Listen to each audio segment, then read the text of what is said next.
آپ کیا سمجھتے ہیں کہ ہم ایسے کو ملنگ تلنگ لوگ ہیں جس کے مرضی پیچھے لگ جائیں گے؟ ہم تو بڑے سیانے لوگ ہیں، ہم تو بڑی جلدی کسی بندے کو تسلیم ہی نہیں کرتے۔ ہر بندہ اپنے ابا کا نام اپنے نام کے ساتھ لگاتا ہے۔ ہم نے زندگی قادری لکھ کے گزار دی ہے ساری۔ آپ کیا سمجھتے ہیں کچے پکے لوگ ہیں؟ اور صرف یہاں نہیں، وصیت لکھ کے رکھی ہے، مریں گے بھی تو قبر پہ پہلے لفظ قادری لکھنا، اس لیے کہ خدا کے فضل سے ہم پر ہے سایہ غوث اعظم کا، اور ہمیں دونوں جہاں میں ہے سہارا۔ اور بڑی تحقیق کے ساتھ اور بڑی ریسرچ کے ساتھ اور بڑے سیانے بن کے، لیکن جس دن کا مان لیا ہے پھر بالکل ہی مان لیا ہے، پھر بالکل ہی مان لیا۔ آپ یقین کریں مجھے مزہ آتا ہے جب مجھے کوئی کہتا ہے قادری صاحب، بڑا مزہ آتا ہے، بڑا سرور آتا ہے۔ کوئی میرے نام سے نہیں نہ پکارتا، اس کا بنا کے پکارتا ہے، کوئی اس کا بنا کے پکارتا ہے، کوئی اس کا کہہ کے پکارتا ہے تو ذرا چسکا آتا ہے، یعنی اس میں سرور آتا ہے، اس میں ذرا کیف آتا ہے۔ حضور غوث پاک آپ کی نسبت بڑی شان والی ہے، آپ کا مقام بڑا۔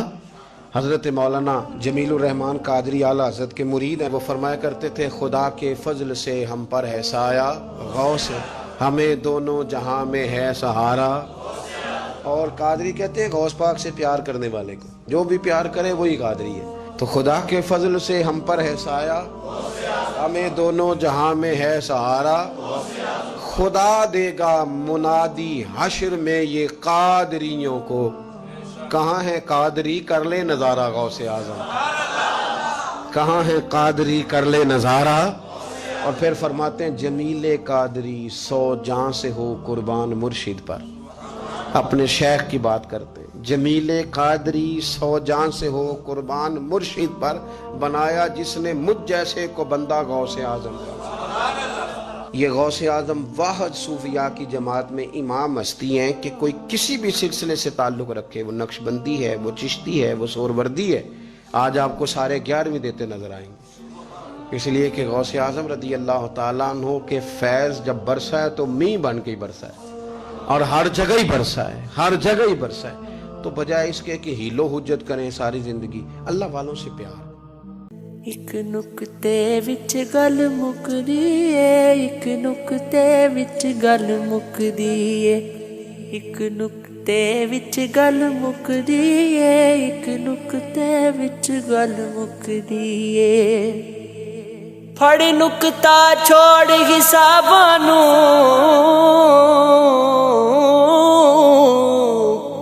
پھڑ نقطہ چھوڑ حساباں نوں، پھڑ نقطہ چھوڑ حساباں نوں، ایک نقطے وچ گل مکدی ہے، ایک نقطے وچ گل مکدی ہے۔ تو الف دا نقطہ بندیا تو، ایویں مٹی دے وچ لکیا تو،